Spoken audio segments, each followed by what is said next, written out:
నమస్కారం, న్యూస్ వెన్కు స్వాగతం. తిరుమలలో భక్తుల మధ్య ఘర్షణ జరిగింది. భక్తులు పరస్పరం దాడులు చేసుకున్నారు. నారాయణగిరి క్యూ లైన్లో భక్తుల మధ్య గొడవ జరిగింది. అక్కడి సిబ్బంది వారిస్తున్న పరస్పరం పిడిగుద్దులతో భక్తులు దాడులు చేసుకోవడం కలకలం రేపింది. ఇటీవల క్యూ లైన్లలో ఇలాంటి ఘటనలు తరచూ చోటు చేసుకుంటున్నాయి. వేసవి సెలవులు కావడంతో భక్తులు తిరుమలకు పోటెత్తుతున్నారు.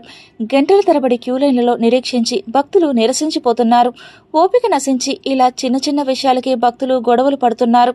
కలియుగ ప్రత్యక్ష దైవం వెంకటేశ్వర స్వామిని దర్శించుకుని నిర్మలమైన మనసుతో తిరిగి ఇళ్లకు చేరుకోవాల్సిన భక్తులు ఇలా వీధి రౌడీల్లా గొడవలు పడుతుండడం, అది కూడా తిరుమలలో ఆలయ క్యూ లైన్ల దగ్గర ఆలయ ప్రాంగణంలో గొడవలు పడుతుండడంపై విమర్శలు వ్యక్తమవుతున్నాయి.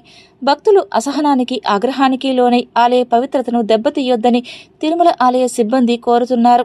ఏదైనా సమస్య తలెత్తితే ఆలయ సిబ్బందికి సమాచారం ఇవ్వాలని, అప్పటికీ పరిష్కారం కాకపోతే పోలీసులకు విషయం చెప్పాలని, అంతేగాని ఇలా గొడవలు పడొద్దని ఆలయ సిబ్బంది భక్తులకు సూచించారు.